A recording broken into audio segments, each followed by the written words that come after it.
Hello बच्चों, आज हम पढ़ेंगे एक्सरसाइज 3.3 और सवाल नंबर 3। सवाल नंबर 3 के सभी सवाल करेंगे हम, और हम कर रहे हैं इसके अंतर्गत विलोपन विधि। तो सवाल नंबर 3 का पहला सवाल है, यदि हम अंश में 1 जोड़ दें तथा हर में 1 घटा दें तो भिन्न क्या हो जाती है? 1 में बदल जाती है। दूसरा काम क्या किया जाता है? यदि हर में 1 जोड़ दें तो यह 1/2 हो जाती है भिन्न। तो वह भिन्न क्या है? हमें भिन्न याद करनी है बच्चों। तो हम मान लेंगे कि बच्चों कि माना भिन्न का अंश x है तथा हर क्या है? y है। तो भिन्न क्या हो जाएगी? x/y।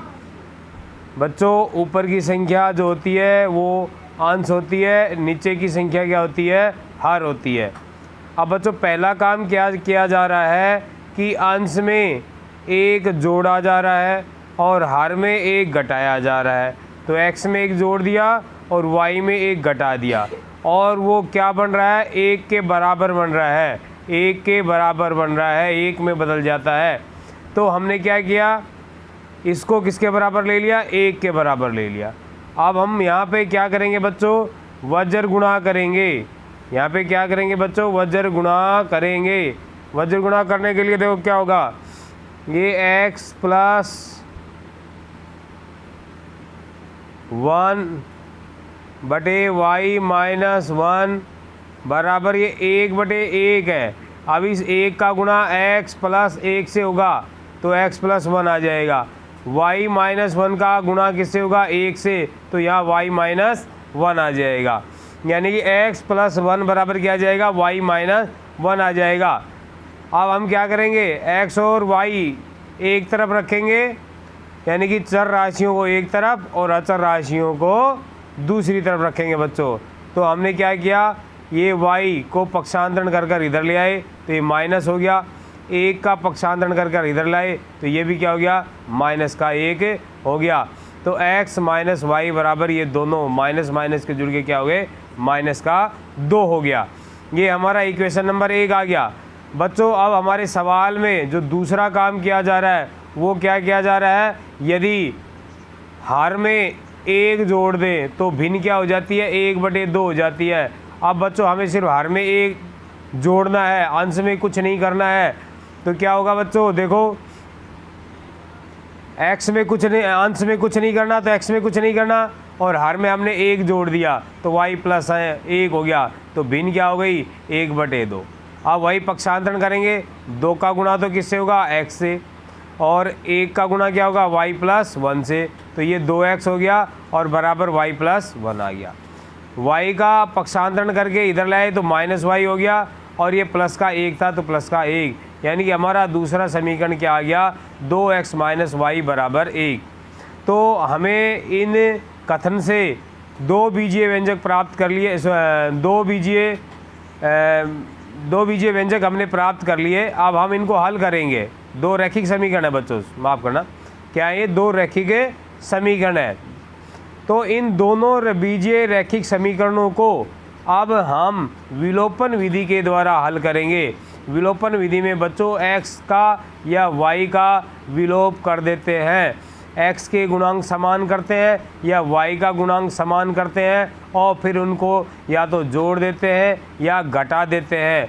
तो इस समीकरण 1 में और समीकरण 2 में देखो बच्चों क्या है? समीकरण 1 और समीकरण 2 में क्या है?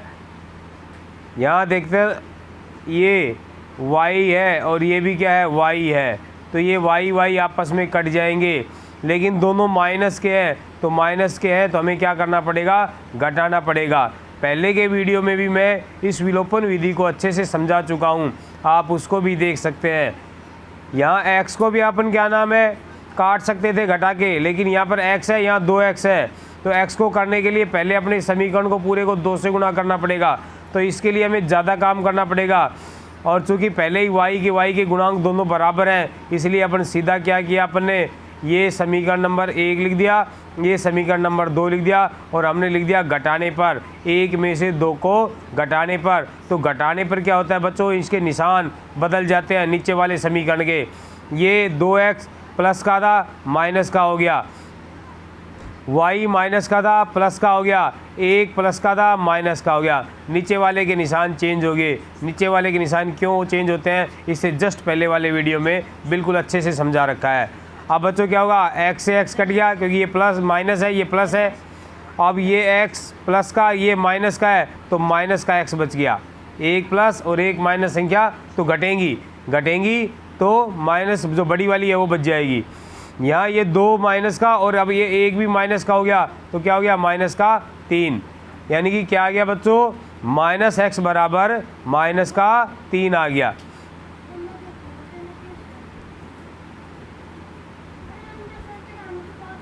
माइनस x बराबर क्या आ गया बच्चों, माइनस का 3। तो बच्चों हमने ये माइनस से माइनस है, इसका कैंसिल आउट हो गया, और ये कैंसिल आउट होने से क्या हुआ, यानी कि कट गया, ये माइनस से माइनस कट गया। तो x का मान कितना आ गया बच्चों, 3। अब x का मान हम समीकरण 1 में रख दें या समीकरण 2 में रख दें। हमारा समीकरण 1 है x माइनस वाई बराबर -2, तो x माइनस वाई, तो x की जगह क्या रख दिया, 3। तो x का मान क्या गया, 3 माइनस 2 बराबर -2, बाकी यूँ का यूँ है।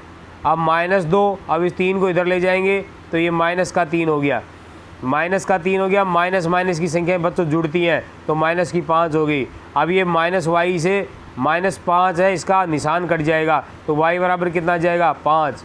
यानी कि अंश तो क्या आ गया बच्चों, अंश तो आ गया 3, और हर कितना आ गया बच्चों, 5। तो भिन्न क्या बन जाएगी, अंश बटे हर, 3/5। ये हमारी क्या बन जाएगी, भिन्न बन जाएगी। यानी कि वो जो हमें जो भिन्न चाहिए हमसे जो पूछी गई है वो क्या है, 3/5, क्योंकि हमारी भिन्न थी x/y, x का मान 3 आ गया, y का मान 5 आ गया बच्चों। अगला सवाल देखो, इसी का दूसरा सवाल।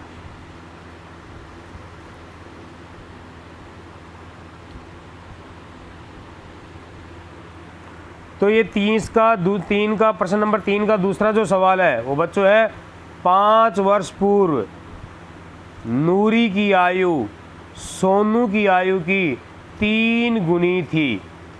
10 वर्ष पश्चात नूरी की आयु सोनू की आयु की 2 गुनी हो जाएगी। तो नूरी और सोनू की आयु यानी कि वर्तमान आयु कितनी है, हमें वो ज्ञात करना है बच्चों।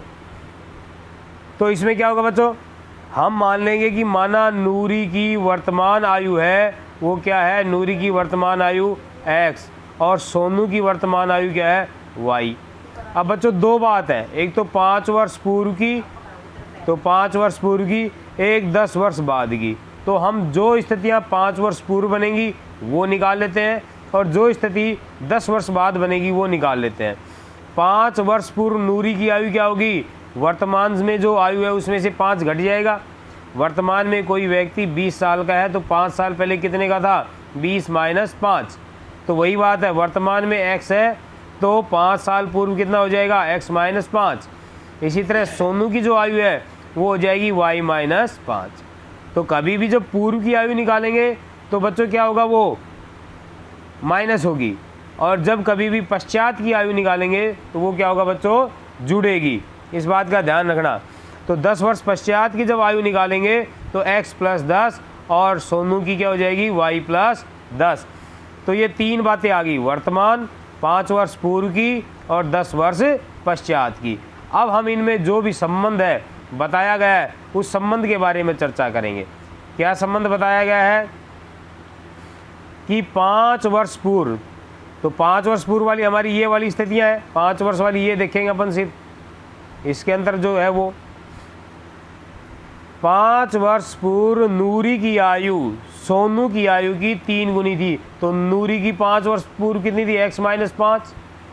तो वो ये जो नूरी की आयु है ये सोनू की आयु की y माइनस 5 की 3 गुनी। तो हमने क्या किया, सोनू को 3 से गुणा कर दिया, सोनू की जो आयु थी उसको 3 से गुणा कर दिया, यानी कि 3 गुणा में y माइनस 5 आ गया। समझ गए बच्चों। अब हम इसमें क्या करेंगे, इसका पक्षांतरण करेंगे। ये तो x माइनस 5 हो गया, यहाँ पहले 3 का y से गुणा होगा तो 3y, फिर 3 का 5 से होगा 15। अब पक्षांतरण करके 3y इधर चला जाएगा, माइनस का हो जाएगा, माइनस का 5y इधर आके प्लस का 5 हो जाएगा। x माइनस 3y बराबर क्या हो जाएगा, माइनस का 10।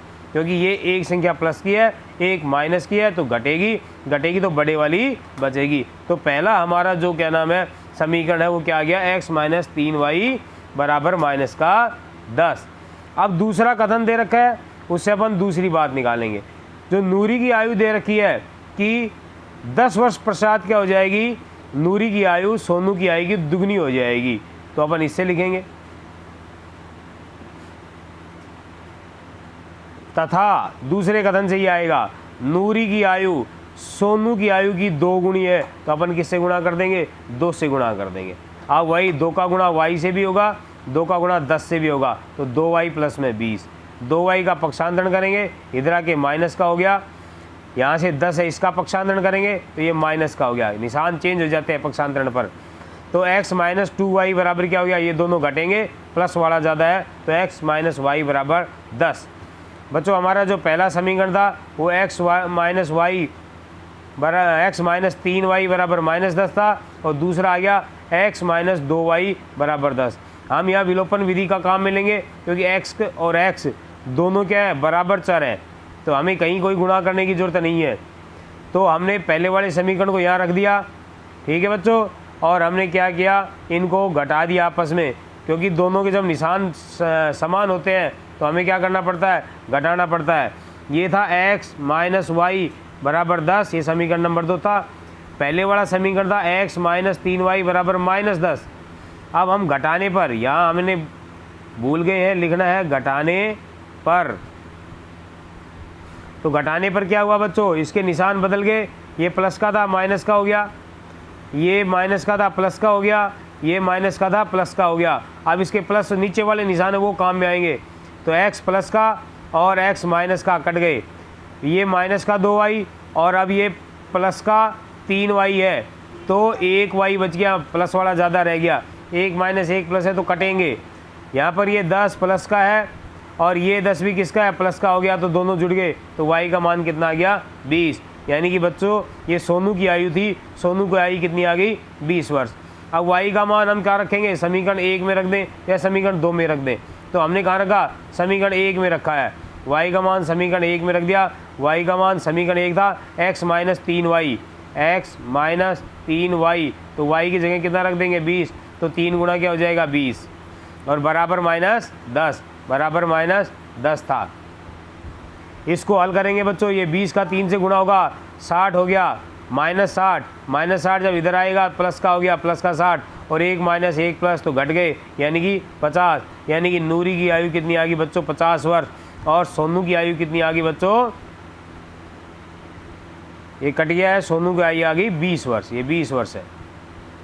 अब आप इससे अपने समीकरणों को संतुष्ट कर सकते हो बच्चों। कैसे कर सकते हो, देखो इसने बताया है कि 5 वर्ष पूर्व, तो 5 वर्ष पूर्व ये कितने का हो जाएगा, 45 का नूरी, और 5 वर्ष पूर्व ये कितने की हो जाएगा, सोनू, 20 माइनस 5 15 का, तो इसका ये 3 गुना हो गया। 20 वर्ष पूर्व क्या, 5 वर्ष पूर्व क्या बता रहा है कि नूरी सोनू की आयु की 3 गुनी है, तो 15 3 45 बराबर 45।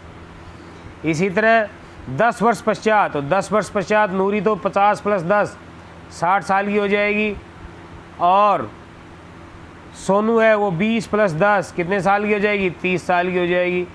तो ये इसकी कितने गुनी होगी, 2 गुनी होगी। तो यही कथन दिया गया था, 30 दूना 60, 60 बराबर 60, तो दोनों संतुष्ट हो गए। इसका मतलब हमारा सवाल क्या है, बिल्कुल सही है बच्चों।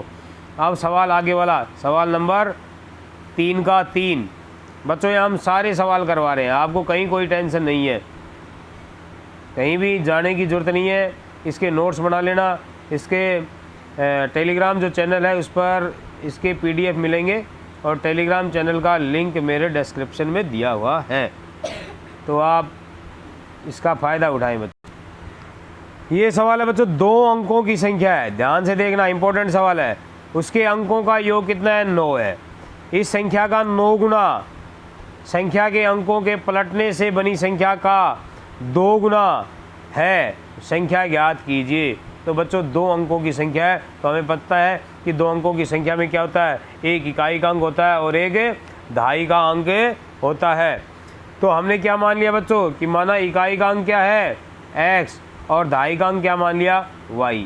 अब इकाई और दहाई से जो संख्या बनती है वो क्या बनती है, आप क्या बताओगे, yx। तो ऐसा नहीं है बच्चों, ऐसे नहीं बनेगी ये कि दहाई का अंक 2 है और इकाई का अंक 5 है, तो संख्या कैसे बन गई 25। तो ऐसे ही क्या बन जाएगी yx, ऐसे नहीं बनेगी बच्चों, ध्यान रखना। इसके लिए ये फॉर्मूला है, पहले के सवालों में बता चुका हूँ मैं कि क्या करना पड़ेगा, 10 गुणा में दहाई का अंक प्लस में इकाई का अंक। कैसे होता है बच्चों ये, हालांकि पहले बता चुका हूँ फिर बता रहा हूँ आपको। 10 गुणा में दहाई का अंक प्लस में इकाई का अंक, तो 25 का उदाहरण ले लेते हैं। तो 10 गुणा में दहाई का अंक कितना है 2 और प्लस में इकाई का अंक कितना है 5, तो 10 गुना 20 प्लस 5 कितना हो गया 25। आप किसी भी 2 अंकों की संख्या लो तो इसी तरह ही आप उसको लिख सकते हो।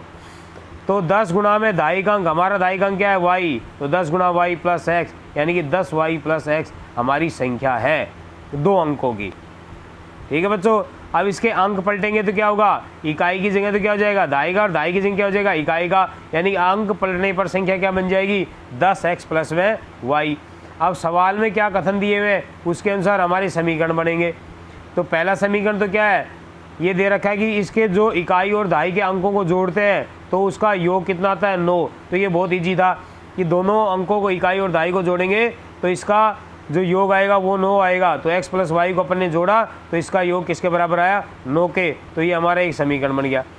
दूसरा समीकरण का है कि इस संख्या का 9 गुना, तो इस संख्या का 9 गुना, संख्या हमारे पास ये है, इसका तो 9 गुना करेंगे और अंकों को पलटने के बाद जो संख्या आएगी उसका 2 गुना करेंगे, वो आपस में क्या है बराबर है। तो क्या हुआ बच्चों, ये हुआ संख्या है उसका तो 9 गुना, तो उसे 9 से गुना कर दिया और पलटने पर ये संख्या बनी और इसका 2 गुना, वो आपस में क्या है बराबर है। तो अपन ने बराबर का निशान बीच में लगा दिया।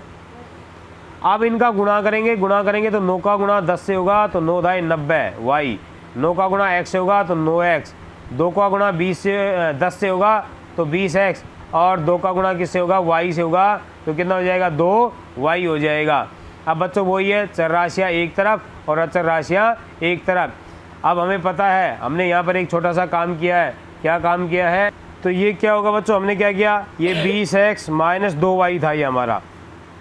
हम ये जो संख्या है ये इसको इधर ले गए तो ये इधर तो क्या बच जाएगा 0 बच जाएगा, इस तरफ तो क्या बच जाएगा 0, और ये संख्या जब इधर जाएगी 90y है वो भी माइनस का हो जाएगा और माइनस का 9x हो जाएगा, यानी कि 20x minus 9x, 20x minus 9x plus में 2y माइनस में 90y, 2y माइनस 90y और फिर आगे एक तरफ क्या बच जाएगा 0 बच जाएगा। क्योंकि अगर हम इसको इधर लाते तो ये माइनस का था तो फिर हमें ये क्या करना पड़ता प्लस का करना पड़ता। तो बच्चों ये क्या हुआ, अब 20x प्लस का है और माइनस का 9x है, घटेंगे तो हमें पता है प्लस वाला बच जाएगा, प्लस वाला कितना बच जाएगा 11x। अब ये प्लस का 2y है और माइनस का 90y है, तो इसका मतलब यहाँ पर कितने बचेंगे बच्चों, यहाँ पर माइनस का 88y बचेगा, क्योंकि माइनस की संख्या बड़ी है। जब बच्चों एक प्लस की हो एक माइनस की हो तो संख्याएं घटती हैं, जब दोनों प्लस की हो तो जुड़ जाती हैं, जब दोनों माइनस की हो तो भी जुड़ जाती हैं, लेकिन माइनस का निशान ही आता है। अब ये हमारा समीकरण आ गया 11x माइनस 88y बराबर 0। अब बच्चों हमने क्या किया, इसमें भी 11 का भाग दे दिया, यहाँ इसमें भी 11 का भाग दे दिया और इधर भी 11 का भाग दे दिया। तो 11 में 11 का भाग दिया तो 1 का x आ गया, यहाँ कितना आ गया 8y आ गया, और यहाँ पर 0 में देंगे तो ये 0 ही रहेगा। इससे हमारा समीकरण नंबर क्या आ गया 2 आ गया। समीकरण नंबर 2 आ गया, क्या आ गया x माइनस 8y बराबर में 0। हमने क्या किया, पूरे समीकरण में 11 का डिवाइड कर दिया इसको। अब हमारा पहले वाला समीकरण क्या था, ये x प्लस में y बराबर में 9। अब हमें पता है यहाँ हमारा x पहले वाले समीकरण में प्लस का है, दूसरे वाले में प्लस का है, तो तो प्लस प्लस वालों को जब काटने के लिए क्या करना पड़ेगा, यहाँ पर घटाना पड़ेगा। तो यहाँ हम लिख देंगे घटाने पर। तो घटाने पर बच्चों क्या होगा, ये निशान चेंज हो जाएंगे, ये माइनस का हो गया, ये प्लस का माइनस का हो गया, ये प्लस है माइनस का हो गया, सारे निशान अब माइनस के हो गए। अब हम इन माइनस के निशान को ही काम मिलेंगे नीचे वालों के लिए। तो ये प्लस ये माइनस कट गया, ये माइनस का दोनों माइनस के जुड़ गए, माइनस का 9y हो गया।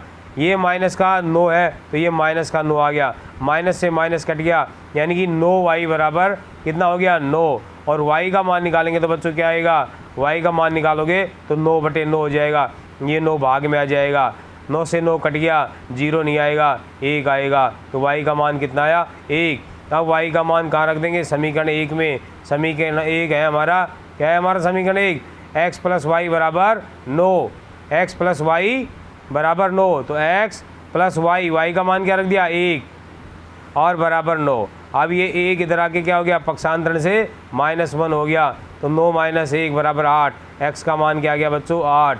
अब हमारी संख्या क्या होगी, हमें पता है अब हमारा इकाई का अंक तो कितना आ गया 8, दहाई का अंक कितना आ गया 1। तो हमारी संख्या क्या होगी 10 गुणा में दहाई का अंक 1 प्लस में इकाई का अंक, तो 10 एकम 10 प्लस में 8, यानी कि हमारी संख्या क्या होगी 18। अब आप अपने कथनों की भी जांच कर सकते हो कि 18 है। आप इस संख्या के अंक पलटेंगे तो कितना हो जाएगा 81। 81 को किससे गुणा करें, 2 गुणा करें, और 18 को कितना गुणा करें 9 गुणा करें। तो ये 18, 90 और 81 दोना ये क्या आएगा बराबर आएगा। और पहले वाला कथन क्या था, पहले वाला कथन था कि इसके अंकों का योग क्या है 9 है, तो 8 और 1 को जोड़ेंगे तो क्या आएगा 9 आएगा। तो इस तरह बच्चों आप अपने उत्तर की जांच कर सकते हैं। अगला सवाल, सवाल नंबर 3 का 4 क्या है बच्चों, देखो ये मीना नाम की लड़की है, 2000 रुपये निकालने के लिए एक बैंक में जाती है और खजांची से कहती है कि मेरे को 50 और 100 के ही रुपये देना, और कैसे रुपए मैं नहीं लूँगी। अब मीना ने को कुल 25 नोट मिले, खजांची ने 25 नोट दे दिए, कुछ 50 के दिए कुछ 100 के दिए। अब हमें बताना है कि 50 रुपये के तो कितने दिए और 100 रुपये के कितने दिए। तो वही बात है बच्चों, जो चीज़ निकालनी है हम उसको मान लेंगे कि माना 50 रुपये के तो कितने नोट दिए x नोट दिए, 100 रुपये के कितने नोट दिए y नोट दिए। अब हमें पता है कुल कितने नोट दिए हैं 25, तो x और y को जोड़ेंगे तो उसका मान कितना आएगा 25 आएगा। तो एक समीकरण तो यहाँ से आ गया, क्योंकि कुल नोटों की संख्या कितनी है 25। तो 50 रुपये के x नोट दिए तो और 100 रुपये के y, तो x प्लस y कितना हो गया 25। अब समीकरण नंबर 2 बच्चों, हमें पता है 50 रुपये के मान लो एक नोट होगा तो उसकी कीमत कितनी होगी 50 रुपये। 50 के 2 नोट होंगे तो उसकी कीमत होगी 50 गुणा में 2 यानी कि 100 रुपये। इसी तरह 50 के x नोट होंगे तो उसकी कीमत कितनी होगी 50x। इसी तरह 100 के y नोट है तो उनकी कीमत कितनी होगी 100y। अब हमें ये पता है बच्चों 50x की कीमत और 100y की मिलकर कितने हैं 2000 रुपये, क्योंकि कुल राशि कितनी हो रही है 2000। समझ गए बच्चों, x और y अपने नोटों की संख्या मानी है। अगर मान लो 50 रुपये के 10 नोट हैं तो ये कितना हो गया 500, राशि कितनी होगी 500। इसी तरह 100 रुपये के मान लिया 5 नोट है तो ये राशि भी कितनी होगी 500, और 500 और 500 जुड़ के किसके बराबर आएगा 1000 के। इसी तरह यहाँ पर भी कोई न कोई नोटों की संख्या x आएगी y आएगी, तो हम जब इनको गुणा करेंगे तो वो मूल्य आ जाएगा कि 50 के नोटों का कुल मूल्य कितना है, ये 100 के नोटों का कुल मूल्य कितना है। अब लेकिन हमें पता है दोनों को जोड़ेंगे तो बैंक से तो उसने 2000 रुपये निकलवाए हैं तो 2000 के बराबर होगा, तो हमने इनको क्या कर दिया 2000 के बराबर कर दिया है। तो बच्चों ये हमारे 2 समीकरण आ गए, लेकिन हमने इसमें क्या किया, हमें पता है 50 का भाग जा रहा है तो 50 का भाग दे दिया, 50 एकम 50, 50 गुणा 100 और ये 40 से, तो x और 2y और बराबर 40, ये हमारा क्या आ गया समीकरण 2। हमने इस समीकरण में 50 का भाग दे दिया, तो ये सरल समीकरण आ गया हार्ड समीकरण से। अब हमारा पहले वाला जो क्या नाम है समीकरण क्या था, पहले वाला जो समीकरण था x प्लस वाई बराबर 25, तो वो रख दिया।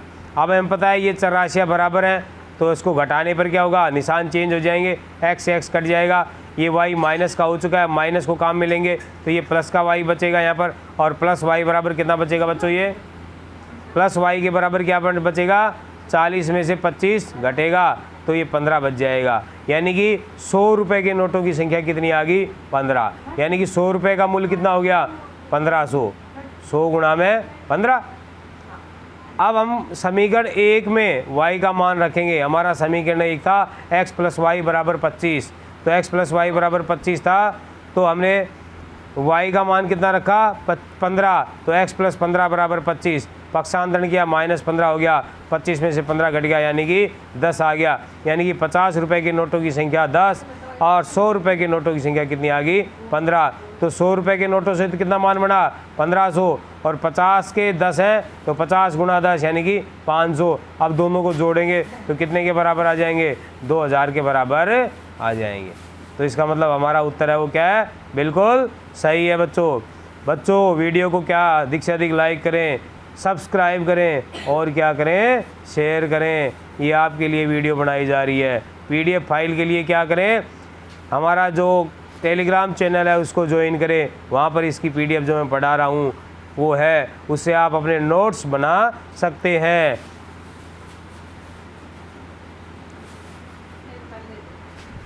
अब है सवाल नंबर 3 का 5, अंतिम सवाल है बच्चों हमारा आज का।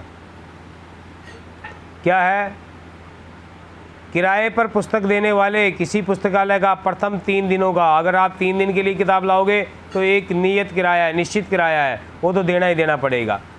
ठीक है बच्चों, 3 दिन का किराया है वो। उसके बाद प्रत्येक अतिरिक्त अगर आप 4 दिन रखते हो, चौथे दिन रखते हो, 5वें दिन रखते हो, तो फिर आपको प्रत्येक दिन का अलग किराया देना पड़ेगा।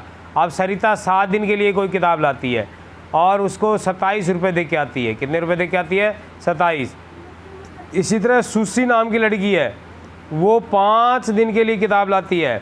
कितने दिन के लिए, 5 दिन के लिए, और 21 रुपये दे के आती है। हमें बताना है बच्चों कि दुकान का नियत किराया क्या है और उसका अतिरिक्त किराया क्या है। तो बच्चों वही बात है, जो चीज़ ज्ञात करवाई जाती है अपन उसी को ही मान कर चलते हैं। हमने मान लिया बच्चों कि नियत किराया तो कितना है, x, और प्रत्येक दिन का अतिरिक्त किराया कितना है, y। अब बच्चों देखो सरिता क्या करती है, 7 दिन के लिए लाती है। कितने दिन के लिए, 7 दिन के लिए। अब हम पता है 3 दिन का किराया तो निश्चित है, तो 3 दिन का तो x रुपये लगे ही लगेगा, तो x तो लगे ही लगेगा। बच गए कितने दिन, 7 में से 3 को घटाएंगे, 7 में से क्या करेंगे, 3 को घटाएंगे, बच गए कितने, 4 दिन। 4 दिन का किराया कितना है, y रुपये, तो 4 गुणा y। अब ये देना पड़ेगा और ये देना पड़ेगा, तो इसका मतलब क्या आ गया हमारा, ये x plus 4y, x plus 4y बराबर 27। x तो नियत था ही था, लेकिन ये 3 दिन का है हमें पता है। अब कोई 7 दिन लाया है तो बाकी के 4 दिन का किराया देना पड़ेगा। तो 3 दिन का तो नियत किराया x है, तो ये तो x हो जाएगा, लेकिन 4 दिन का, 1 दिन का y है, तो 4 दिन का क्या हो गया, 4 गुणा में y, तो 4y। अब इन दोनों को जोड़ेंगे तो 27 रुपये दिए गए। इसी तरह जो सुशी है वो 5 दिन किताब को रखती है, तो 3 दिन का तो निश्चित किराया है उसका, 3 दिन का तो कितना है, x रुपये। अब बच गए कितने, 2 दिन, 5 दिन रखती है तो 5 - 3 बराबर 2, और 2 दिन का क्या होगा, 2 गुणा y, तो x प्लस 2y कितना हो गया, 21 रुपये दे के आती है। अब पहले वाला समीकरण हमारा क्या था, इस समीकरण को हमने कहाँ यहाँ रख दिया, क्योंकि इसकी चर राशियाँ क्या हैं, बराबर हैं, कोई गुणा भाग नहीं करना पड़ रहा हमें यहाँ पर। अगर आपको विलोपन विधि को और ढंग से समझना है तो इससे पहले के वीडियो थे, आपको उसको देखना पड़ेगा। तो बच्चों यहाँ क्या होगा, यहाँ x और x बराबर है, हमने घटा दिया तो निशान चेंज हो गए। अब हम नीचे वालों के लिए निशान चेंज हुए, काम मिलेंगे। x कट गया बच्चों, 2y, अब ये माइनस का 4y हो गया, तो माइनस और प्लस है तो घटेंगे तो ज़्यादा वाला बचेगा, माइनस का 2y बच गया। इधर भी एक प्लस है, एक माइनस है, तो घट गए, माइनस वाला बच गया। माइनस से माइनस यहाँ काट दो या नीचे ला के काट दो, एक ही बात है। y बराबर क्या आ गया, 6/3, और 6/2 बच्चों, 6/2, 2 का भाग जब 6 में देंगे, 2 तिया 6, y का मान कितना आ गया, 3। यानी कि प्रत्येक दिन का जो किराया है वो कितना आ गया, 3 रुपये। हमारा जो प्रत्येक दिन का जो अतिरिक्त किराया था वो कितना आ गया, y था, y का मान कितना आ गया, 3। अब हम y का मान कहाँ रख देंगे, समीकरण 1 में रख देंगे बच्चों। हमारा समीकरण 1 था x plus 3y, x plus 4y, x plus 4y बराबर 27।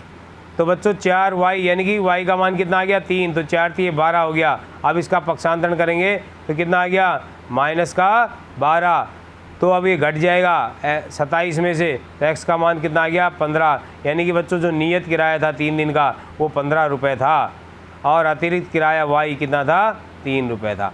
अब आप हिसाब भी लगा सकते हो 7 दिन का, तो 3 दिन का तो कितना हो गया 15 रुपये, बच गए कितने 4 दिन। 4 दिन का 3 के हिसाब से क्या हो गया 4 3 12, तो 15 और 12 कितने हो गए 27 रुपये। इसी तरह आप 5 दिन का भी निकाल सकते हो। तो बच्चों ये आज का हमारा वीडियो था जिसमें हमने एक्सरसाइज 3.3 को कंप्लीट कर दिया है। अब अपन आगे एक्सरसाइज नंबर 4 करेंगे। वीडियो को लाइक करें, शेयर करें, सब्सक्राइब करें और इसका वीडियो का से लाभ उठाएं और अच्छे नंबर लाने के कोशिश करें।